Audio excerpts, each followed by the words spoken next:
자, 여러분 안녕하세요. 그 다음에 다음번에 나올 때는 역사 수행평가를 볼 예정이니까 마지막 시간 때 역사 수행평가를 볼 예정이니까 그 점 명심해서 수업을 수강을 해주도록 하기 바랍니다. 자, 그렇다고 한다면 오늘은 역사 2에 바로 이제 교과서는 13페이지, 새로운 프린트죠. 자, 프린트는 2페이지에 해당되는 부분을 수업을 이제 진도를 나가도록 하겠습니다.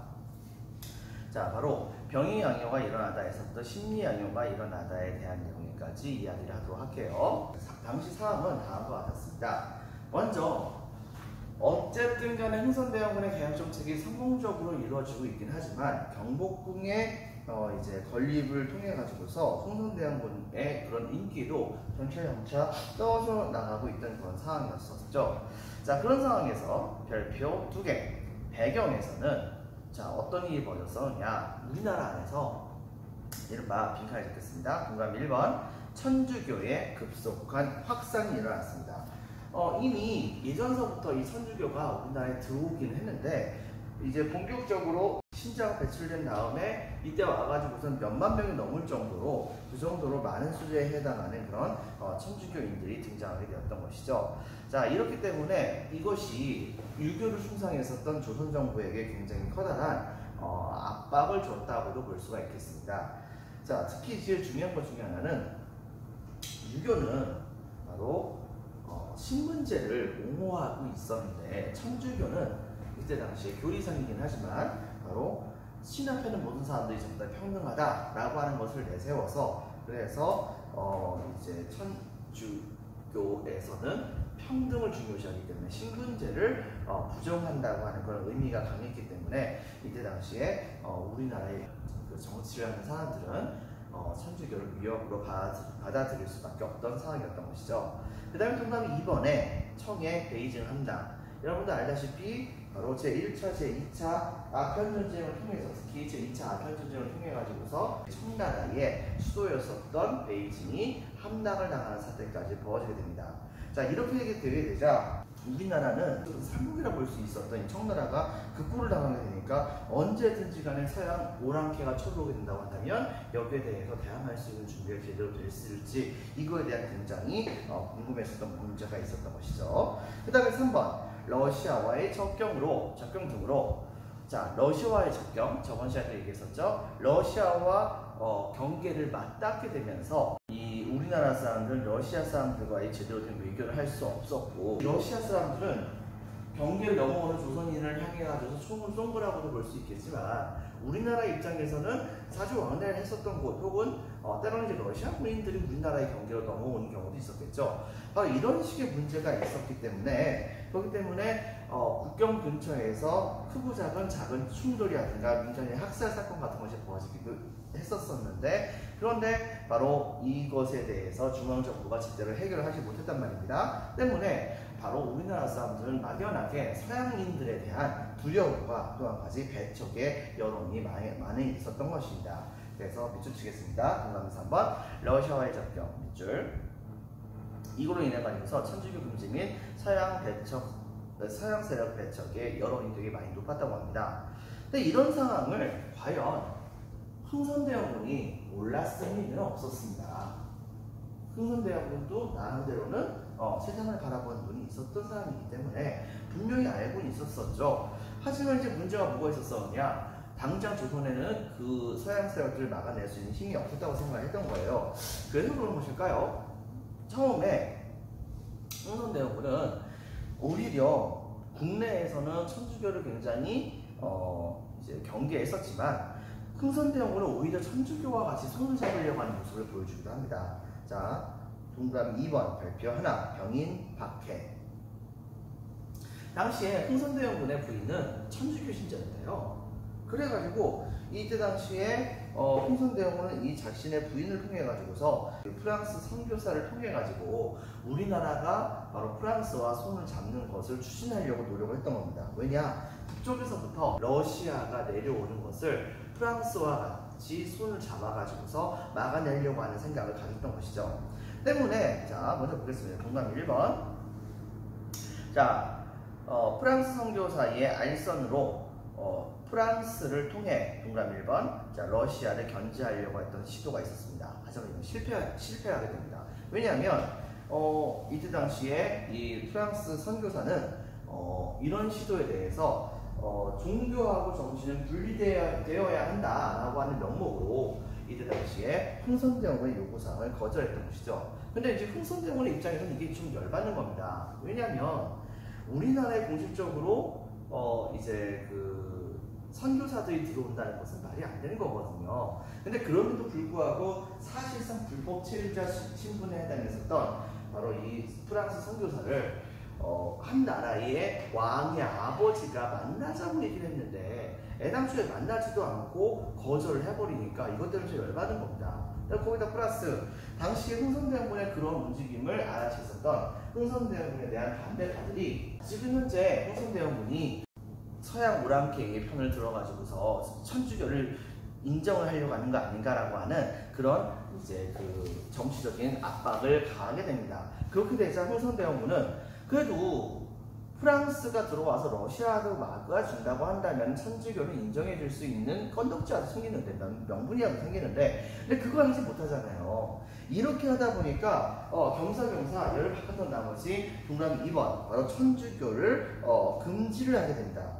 그래가지고서 동그라미 2번 천주교 금지 여론이 높아진 줄. 그래서 천주교를 탄압하게 됐죠. 이걸 일컬어서 이제 병인년에 일어났었던 천주교에 대한 박해다라고 해서 병인박해라고 합니다. 천주교 쪽에서는 이것을 굉장히 성스럽게 생각을 하기도 하죠. 실제로 이때 당시에 굉장히 많은 사람들이 목숨을 잃기도 합니다. 서울 쪽에서 보면은 절두산이라고 하는 곳도 있는데요. 이 절두산이라고 하는 곳이 원래 이름이 그게 아니었는데 거기에서 천주교 신자들의 목을 하도 많이 잘라가지고서 이름을 절두산이라고 바꿨다. 절두, 즉 목을 자르는 산이다 라고 하는 그런 말이 있을 정도로 그 정도로 바로 이제 굉장히 많은 사람들이 죽임을 당하는, 탄압을 당하는 사태가 벌어졌어요. 그러자 여기에 글쎄요, 나름대로 이제 가슴 아픔을 느꼈었던 프랑스의 선교사들은 그렇다고 한다면 우리 목도 잘라주시오라고 이렇게 얘기를 했고, 그래서 흥선대원군은 그들 진짜 잡아서 그들의 목을 자릅니다. 근데 문제는 뭐냐? 그 소식이 프랑스 대사이의 귀에 들어갔던 것이죠. 이렇게 되자 프랑스는 조선에게 그 책임을 묻고자 군대를 파병을 하려고 했었습니다. 자, 근데 그것 때문에 굉장히 골치 아픈 상황에서 이제는 이번에 또 더 골치 아픈 사태가 또 하나 벌어집니다. 자, 우리나라가 이렇게 이동을 한다면, 자, 이쪽에는 이제 한강이고요. 여기에는 강화도가 있어요. 자, 그 다음에 이쪽 근처에는 우리나라에서 그때 당시에 거의 두 번째, 세 번째로 중요했었던 도시인 평양성이 있습니다.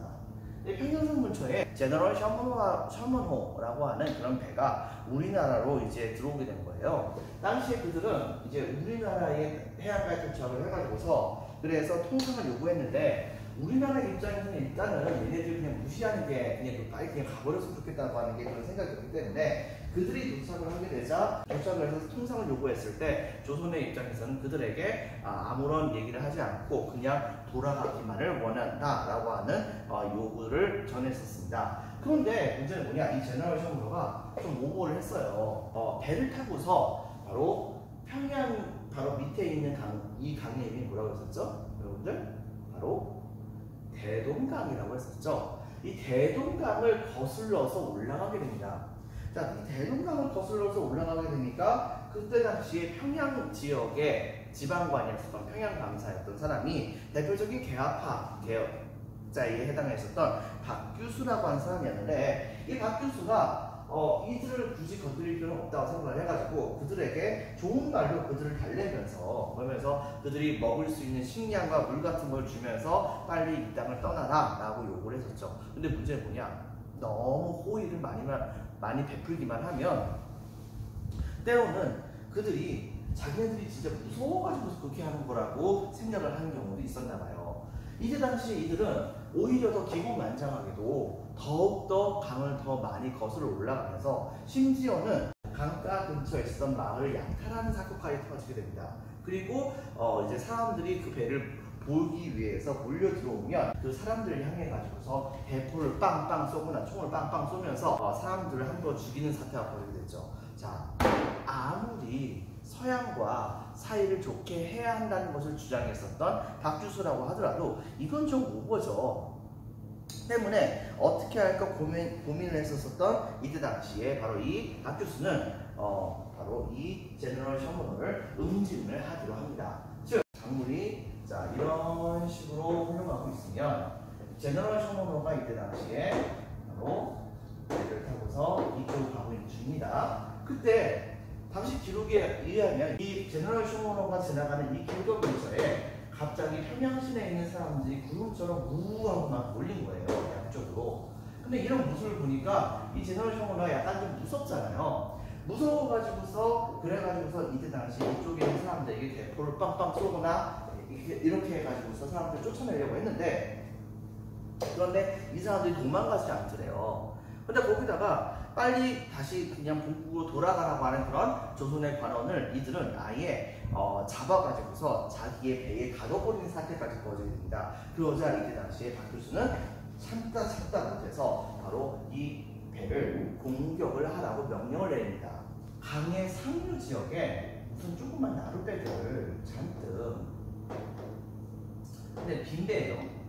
자, 이런 빈배들을 잔뜩 이제 이쪽으로 갖고 오게 해가지고서는 여기에다가 지푸라기 같은 걸 잔뜩 싣고 한 거예요. 근데 이게 뭔지 몰랐었던 제너럴 셔먼호는 그냥 앞으로 진행을 했겠죠. 진행을 하게 되자 드디어 이 배가 이 제너럴 셔먼호 근처까지 흘러 오게 되었을 때 그때 갑자기 이 해안가 양쪽에서 불화살이 쏟아지게 됩니다. 그래서 불화살은 순식간에 여기에 와 있었던 이 나무 조그만 배들에게 바로 달라붙게 되었었고 이 배들은 전부 다 불이 나면서 자연스럽게 그래도 나무로 만들어졌었던 이 제너럴 셔먼호에게 달라붙게 되면서 그러면서 제너럴 셔먼호는 그때 당시에 홀라당 불타버리게 됩니다. 그리고 뭐 말에 의하면 일부 사람들이 사와가지고서 바로 강가까지 올라오게 됐다고 하는데 그 다음에 그들의 운명이 어떻게 됐는지에 대해서는 기억이 없어요. 그것은 여러분의 상상에 맡기겠습니다. 이렇게 해가지고서 제너럴 셔먼호가 불타버리는 사건이 벌어지게 된 겁니다. 나중에 이것이 이제 증기기관선이었었거든요. 증기기관으로 움직이는 그런 배였기 때문에 흥선대원군은 바로 이것을 이제 실제로 그냥 인양을 해서 이것을 직접 잠시 제대로 돌아갈 수 있도록 하는 그런 조치를 취해 보려고 자기가 생각했을 때 우리나라에서 가장 뛰어난 기술을 갖고 있던 대장장이를 불러와 가지고서 증기기관을 갖고 있는 그런 배를 재현해 보도록 조치를 취하기도 했었습니다. 물론 하루 종일 해가지고 한 10m 움직였든가 이거밖에 못해가지고서 결과적으로 시험은 실패하긴 했었지만요. 자, 어쨌든 간에 이렇게 해서 제너럴 셔먼호 사건은 이제 끝나게 됩니다. 자, 밑줄 보면은 밑줄 제너럴 셔먼호를 박규수 평양감사에서 이 박규수라고 하는 분이 공격을 명령을 해서 바로 이분 중심의 평양 관민들이 이 제너럴 셔먼호를 침몰시키게 됐던 겁니다. 자, 근데 문제는 뭐냐면 제너럴 셔먼호가 불타버렸는데 그런데 이때 당시에 미국이 바로 이 제너럴 셔먼호의 원래 이제 그 본국이었었거든요. 근데 문제는 뭐냐면 이때 당시에 미국에서 바로 그 유명한 남북전쟁이 벌어졌어요. 자, 이것 때문에 이 남북전쟁이 벌어진 문제로 인해 가지고서 남북전쟁의 문제를 해결하고 나서 드디어 미국은 미국 출신에 해당되는 건 배들이 어디까지를 갔나를 전부 다 확인 작업을 하게 됩니다. 근데 문제는 뭐냐면 나머지 배들은 전부 다가 이제 확인이 됐는데 희한하게도 바로 여러분도 잘 알다시피 이 제너럴 셔먼호는 청나라까지 간 것은 이제 확인되는데 이들이 조선으로 가겠다라고 딱 얘기하고서 떠난 다음에 그 다음에 조선에서 나왔다는 얘기가 없어요. 근데 문제는 뭐냐, 조선이라는 나라는 단 한 번도 이제 이들을 만난 적이 없었던 거죠. 이 미국은 조선에게 제너럴 셔먼호가 어디 갔는지를 이제 묻는 그런 사절을 잠깐 보내기도 했었습니다. 하지만은 조선 정부는 아예 그들이 조선 안에 들어오지도 못하게 만들어버립니다. 나중에 여기에서 열받았었던 이 미국은 바로 이 조선을 침공하기로 마음을 먹죠. 그것은 좀 더 후에 일어나게 된 사건입니다. 자, 빈칸을 찍겠습니다. 미국 미국의 통상 및 조약 체결 요구가 있게 됩니다. 이때까지가 1866년 7월 달이었어요. 1866년 굉장히 긴박했던 그런 상황이었던 것이죠. 자, 동그라미 4번에 병인 양요가 터지게 됩니다. 별표 2개. 바로 프랑스는 처형을 당했었던 프랑스 선교사들을 구실로 해가지고서 직접적으로 조선을 침공하게 됩니다. 당시에 조선이라는 나라를 봤을 때 전국에 있었던 모든 그런 세금들은 육지로 옮겨오는 것이 쉽지가 않았기 때문에 당시에 한강을 통해 가지고서 바다를 통해 가지고서 그래서 세금을 옮겨와서 강화도를 지나서, 이게 강화도예요. 강화도를 지나 가지고서 이 안으로 들어오게 하는 시스템을 갖췄었거든요. 그렇다고 한다면 만약에 누군가가 여기 있는 이 강화도를 장악하게 된다고 한다면 서울은, 당시 조선의 서울은 바로 전국에서 올라오는 모든 세금을 받지 못해 가지고서 굶게 되는 그런 사태가 벌어지겠죠. 바로 이런 점을 노려서 그랬던 것일까요? 바로 이 프랑스는 이때 당시에 이 강화도를 공격을 하게 됩니다. 근데 강화도는 당시에 나름대로는 굉장히 이제 그 요새로서 활약하는 모습을 보여주기도 했었어요. 흥선대원군은 그때 당시에 자기의 정권을 잡은 다음에 제일 먼저 했던 것 중에 하나는 서양 세력들이 많이 쳐들어오니까 이들에게 대항하기 위해서 바로 군비를 증강시키고 군사 훈련을 열심히 했었던 모습을 보여줬던 것이기도 합니다. 근데 이때 당시에 이 강화도로 딱 들어왔을 때 조선의 그런 군대는 이 프랑스 군대를 향해 가지고서 대포를 쏩니다. 근데 대포를 쐈는데 조선에서 제가 대포 쏜 건 아니고 일부러 배가 이렇게 있으면 그러면은 대포를 쏠 때 일부러 요 앞쪽에다 쏩니다. 요 앞쪽에 쏘거나 아니면 좀 멀리 쏘거나. 왜? 일부러 위협을 줘가지고서 해안가에 배를 대지 못하도록 하게 하려고요. 그런데 문제는 뭐냐? 당시에 프랑스 쪽에서는 이것을 적대적인 그런 모습이라고 생각을 했었던 것이겠죠. 물론 그거가 아니라고 하더라도 이 조선 정부를 공격하기 위해서 쳐들어왔던 거니까. 그래가지고서 그들은 바로 자기네들의 최신 대포를 이용해서 조선의 대포보다 훨씬 더 사거리가 긴 대포를 이용해가지고서 조선의 강화도에 있었던 포대들을 전부 다 박살내버립니다. 그리고 강화도에 상륙을 하죠. 근데 그렇게 하게 되자 당시에 굉장히 많이 있었던 그런 조선의 군대들은 일단은 정규전으로 붙으면은 저들에게 패배하니까 전부 다 각각의 모든 곳으로 숨었어요. 그래가지고 그들은, 이 프랑스 군대는 조선 군대가 무서워가지고 도망간 곳이라고 생각했었던 상황이었던 겁니다. 근데 알고 봤더니 그게 아니었던 거죠. 그들은 바로 몇몇 군대에서 어떤 산성 같은 뭐가 있길래 몇몇 그런 프랑스 병사들은 저쪽에 오늘 가가지고서 점심 먹어야지 하면서 점심 먹을 것을 들고 그 다음에 총을 딱 내고 터덜터덜 가고 있는데 몰래 숨어 있었던 조선의 군대가 터덜터덜 가고 있었던 바로 이 프랑스 군대를 습격을 해버려가지고서 프랑스 군대 여러 명이 이때 당시에 전사하게 되는 사태가 벌어지게 됩니다. 여기 안 되겠다 싶었던 프랑스군은 독자적으로 군대를 동원해가지고 아예 강화도를 넘어서 육지에 상륙한 다음에 서울 쪽으로 올라가려고 했어요. 그런데 이번에는 바로 한성군이라고 하는 그런 이제 장군이 이제 이끌었었던 군대가 이들을 격퇴시키게 되었던 것이죠. 결과적으로 이때 당시에 이 프랑스의 군대는 강화도를 점령을 했지만은 그 안에서 조선군이 되게 많이 숨어 있는 상황이었었고, 그 다음에 외부에서 무슨 도움을 받을 수 있는 상황도 아니었으며 서울로 진격하자니 군대 수가 모자랐던 겁니다. 그래가지고서 어떻게 할까 고민하다가 바로 보복을 한답시고 강화도에 있었던 여러 개의 문화재들을 전부 다 약탈을 하는 만행을 저지르게 됩니다. 그 과정 중에서 당시에 몽골의 침략을 막아냈던 데가 바로 이 강화도였잖아요. 그러다 보니까 조선 정부는 왕실의 보물들을 대고 강화도에다가 갖다 놓은 경우가 많았었는데 바로 그 강화도에 왕실의 보물들을 모셔놨었던 그런 기관을 일컬어서 우리는 외규장갑이라고 하는데요. 근데 바로 이 외규장갑을 털어버리게 됩니다. 즉 후퇴하면서 강화도 일대를 약탈을 하고 그 다음에 외규장갑을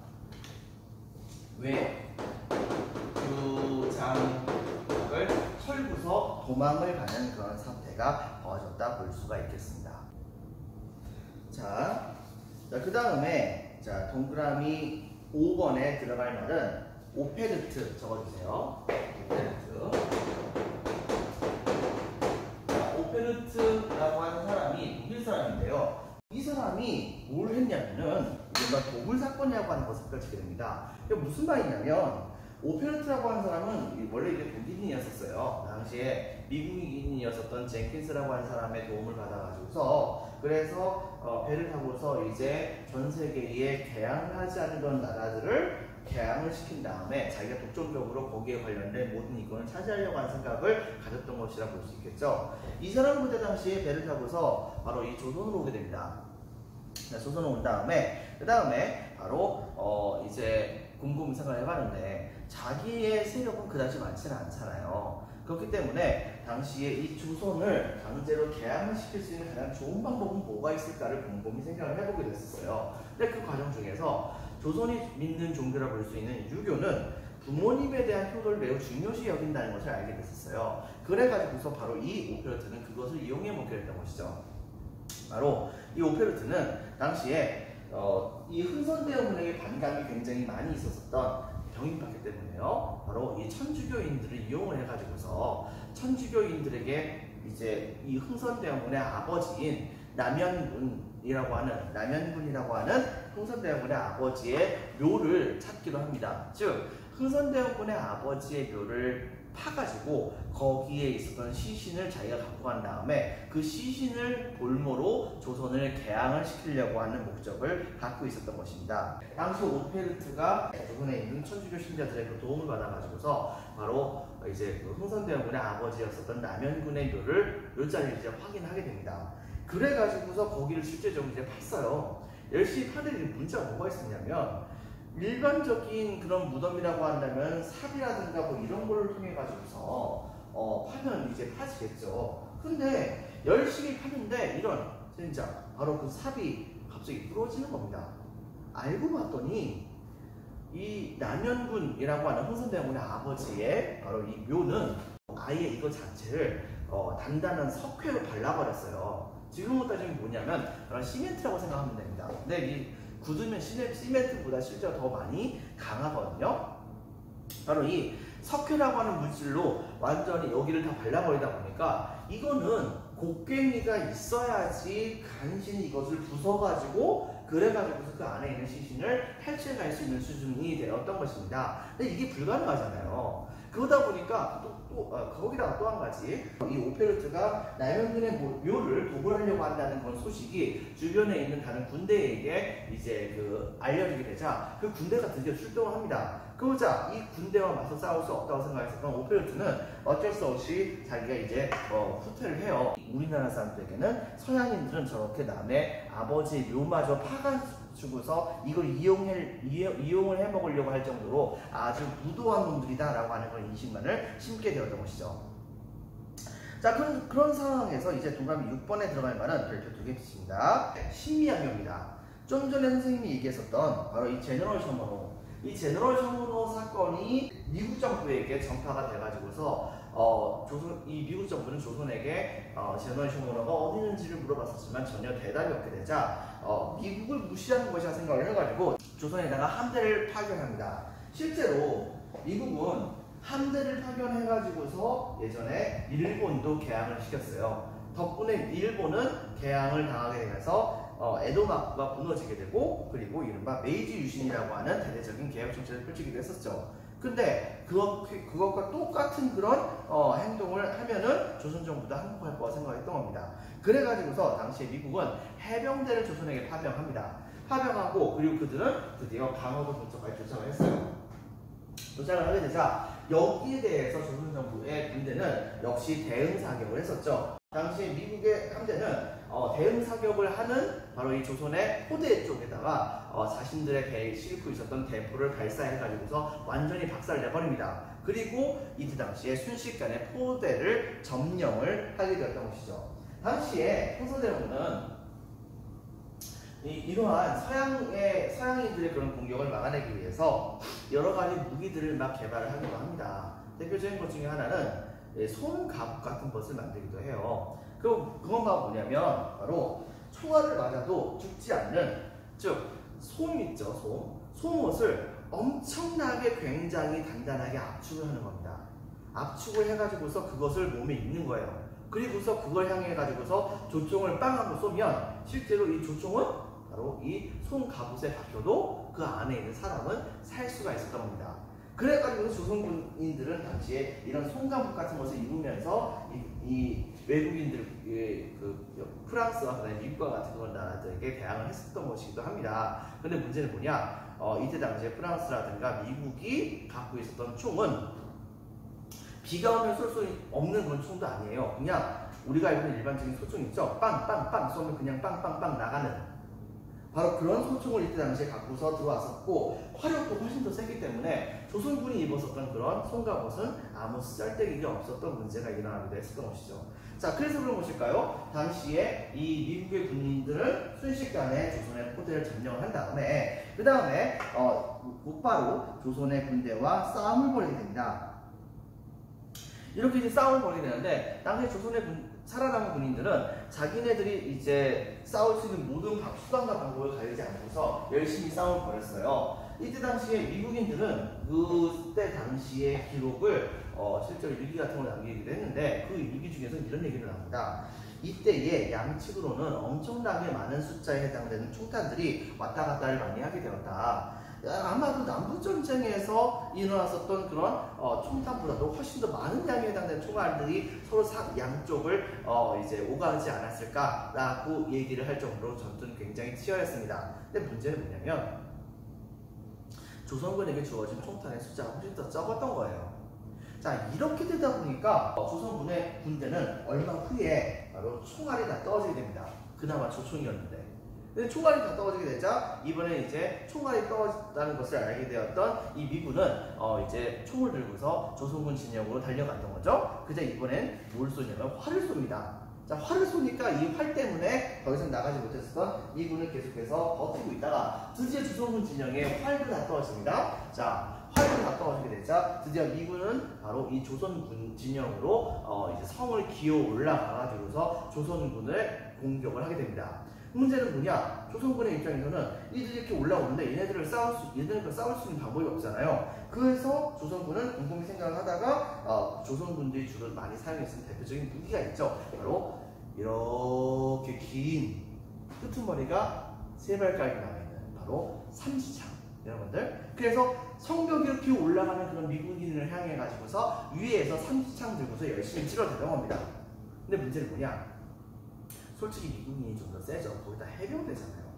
그래가지고서 그것을 실제로 맞고서 죽은 미국인도 있긴 있었는데, 근데 이때 당시에 그렇게 찔러대는 그 조선군의 무기인 삼지창 같은 것을 잡아가지고 던져버리고 드디어 성벽에 올라가게 됩니다. 미군들이 올라가게 해서 조선군과 싸우게 되는데, 문제는 조선인들이 이때 당시에 그러면 이제 싸울 것이 이제 칼밖에 없잖아요. 칼 가지고서 싸움을 벌였지만은 칼도 얼마 후에 다 부러지게 되자 하다못해 바로 땅에 있는 흙을 들어가지고서 미국인의 눈에다가 확 뿌려버립니다.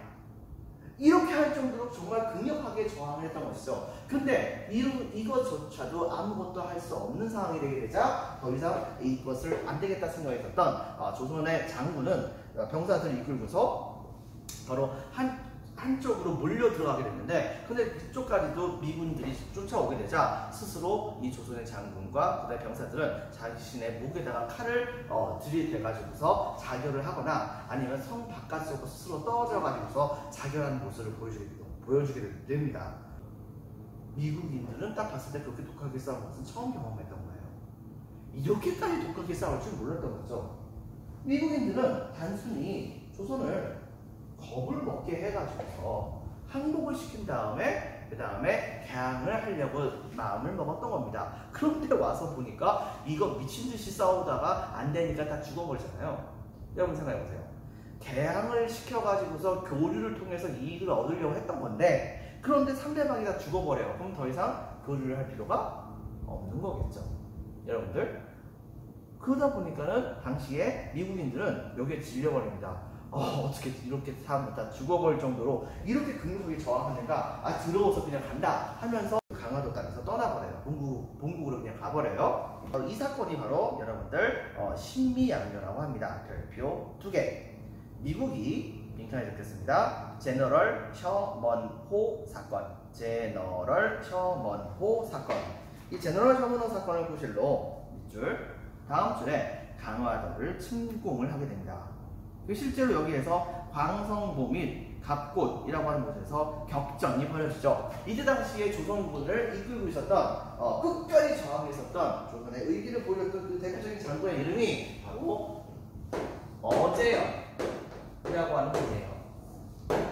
이분은 이 전투에 승리하고 나서 그냥 가기엔 좀 멋쩍었기 때문에 당시에 이 어제영 장군이 보유하고 있었던 조선군 장군을 상징하는 깃발을 실제로 미국으로 갖고 가기도 합니다. 그래서 이것이 미국의 박물관, 해군박물관인가 아마 그럴 거예요. 거기에 이것이 전시가 되기도 했었는데요. 근데 지금 최근에 들어와서는 이것이 이제 우리나라에게 다시 반환이 되었다고 합니다. 그러면서 어제영 장군을 굉장히 기리는 그런 풍조가 한동안 우리나라에 있기도 했었죠. 바로 이 갑곶에서 격전을 벌였었던 바로 이 어제영 장군 여러분들. 자, 그렇지만 예상보다 강한 저항으로 인해서 자 밑줄입니다. 퇴각 밑줄.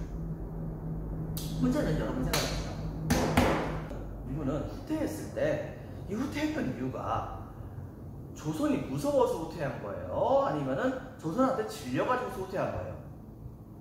정답은 당연히 조선에게 질려서 후퇴하는 거죠. 그런데 어쨌든 간에 무려 다른 나라들은 쳐들어왔던 서양인들을 제대로 물리치지 못하고 전부 다 개항을 당했었는데 조선은 서양인과 싸워가지고서 두 번의 싸움에서 두 번 다 승리했잖아요. 이겼잖아요, 여러분들. 그러다 보니까 흥선대원군은 바로 자부심이 엄청나게 커지게 된 겁니다. 중국과 일본이 막아내지도 못했던 저 서양 오랑캐들을 조선이 힘으로 싸워서 이겼다! 라고 생각을 했던 겁니다.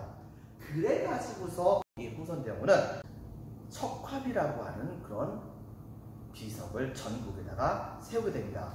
자, 그 척화비의 오른쪽의 내용을 보면 다음과 같죠? 바로 서양 오랑캐가 침범하였을 때 싸우지 않는 것은 화친을 말하는 것이고 화친을 주장하는 것은 나라를 파는 것이다 라고 하는 그런 내용의 이 척화비를 우리나라 전국에다가 전부 다가 이제 설치하게 됩니다. 동그라미 1번 신미양용 후 전국에 척화비 건립, 척화비 건립. 동그라미 1번, 동그라미 2번. 그 다음에 통상수교 거부 의지를 천명을 하게 됐던 것이죠. 하지만은 이것도 조선만의 착각이지 아니겠습니까, 여러분들? 자, 어쨌든 간에 서양인들과의 싸움에서 승리했던 것은 나름대로의 의미가 있습니다.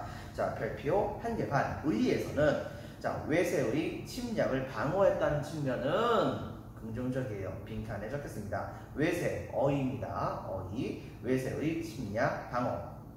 하지만 동그라미 1번, 동그라미 2번. 하지만은 결과적으로는 이걸로 인해 가지고서 우리나라는 개항을 하는 그런 시기가 다른 나라보다 훨씬 더 늦게 되었던 겁니다. 동그라미 2번 개항을 늦추어 외세 침탈을 가속화하는 그런 문제점을 일으키게 되었다는 것은 하나의 문제라 볼 수가 있겠습니다. 드디어 프린트는 이제 다음 페이지로 넘어가겠습니다. 거기서 봤을 때 실제로 그 당시에 잡혔었던 그 조선 군인들 같은 경우에도 이게 지금 나와 있기도 하죠. 참 안타까운 얼굴이기도 한데 어쨌든 간에 다음으로 이제 넘기도록 하겠습니다. 프린트 3페이지. 자, 프린트 3페이지에는 자 2번 자 문호를 개방하고 개화를 추진하다와 관련된 내용에 대해서 보면 다음과 같은 것을 우리가 볼 수가 있겠습니다. 여러분은 교과서 몇 페이지에 해당이 되냐면 바로 14페이지에 해당이 됩니다. 자, 1번 문호를 개방하다, 2번 개화 정책을 추진하다. 거기서 별표 하나, 개항의 배경. 자, 이른바 우리나라에도 초창기에는 이제 서양에게 개항을 해야 한다라고 주장했던 사람들이 있었어요. 이분들은 이른바 조선시대 후기 때쯤에 등장했었던 실학의 한파인 중상학파의 후예라 볼 수 있는 사람들로서 동그라미 1번 부국강병을 위해서 바로 서양 문물 수용을 주장하는 바로 이런 개화파를 일컬어서 우리는 바로 통상개화론자라고 합니다.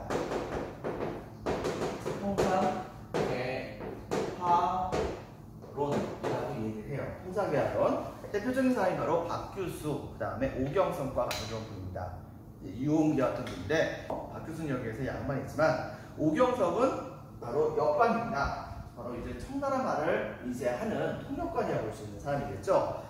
대표적인 중인에 해당되는 사람들이고, 유홍기 같은 경우는 대표적인 의관이긴 한데, 박규수는 그렇다 치지만 오경석과 그다음 유홍기 같은 경우에는 바로 중인으로서 서양의 문물을 되게 많이 신봉하는 모습을 보여줬기 때문에 나중에 우리나라 사람들의 개화파에 해당하는 그런 사람들에게 많은 존경을 받았던 사람들이기도 합니다.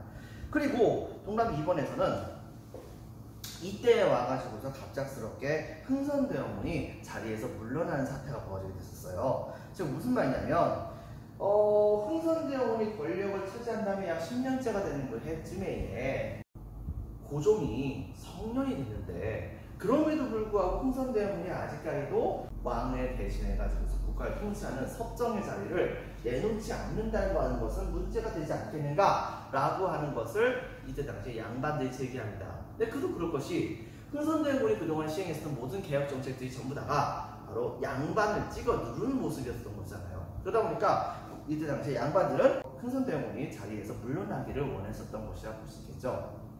거기다가 흥선대원군은 원래 고종의 아내를 그다지 좋은 집안과 결혼시키지 않으면 당연히 고종의 아내 집안이 바로 정치에 많은 관여를 하지 못할 것이라고 생각했었어요. 그래가지고서 좀 한미한 집안 출신에 해당했었던 바로 민씨 집안을 이때 당시에 들여와가지고서 고종과 같이 결혼을 시키게 됩니다. 그런데 그게 생각보다도 엄청난 여거를 이때 당시에 자신의 며느리로 삼게 되죠. 그게 바로 나중에 우리가 불리게 되는 명성황후 민비라 볼 수 있겠죠. 자, 이렇게 돼가지고서 바로 이 흥선대원군은 이 명성황후를 자신의 며느리로 삼았는데, 근데 이 명성황후는 흥선대원군이 빨리 자기의 남편인 고종에게 자리를 물려주기를 원했었던 겁니다. 그래가지고서 바로 이런 왕비의 의중과 그 다음에 양반들의 그런 의사들이 서로 겹쳐지게 돼요. 그래가지고서 어느 날 바로 면함 최익현이라고 하는 분이 스스로 도끼를 하나 들어요. 손도끼를 하나 딱 든 다음에 이제 허리춤에다 딱 내고, 그 다음에 이제 왕실에 찾아가서 흥선대원군이 바로 어전 회의를 하고 있는 그 앞에 딱 가서 거기서 엎드려가지고서 만약에 제 말을 들어주시지 않는다고 한다면 이 도끼로 제 목을 잘라주십시오 라고 하면서 사실상 거의 목숨을 걸고서 이때 당시에 흥선대원군에게 바로 이제 권력에서 물러나라 라고 얘기를 해버렸던 겁니다. 근데 문제는 이미 섭정을 하는 이유가 자기의 아들이 아직 어리기 때문이다라고 하는 명목으로 해서 바로 섭정을 하고 있었던 흥선대원군. 근데 이 다음부터는 더 이상 섭정을 할 수 있는 명분이 없게 된 거잖아요. 그리고 양반이 그걸 대놓고 딱 얘기해보니까 더 이상 할 말이 없는 겁니다. 바로 이 양반들이 되게 괘씸하긴 했지만 흥선대원군이 이제 어쩌겠어요.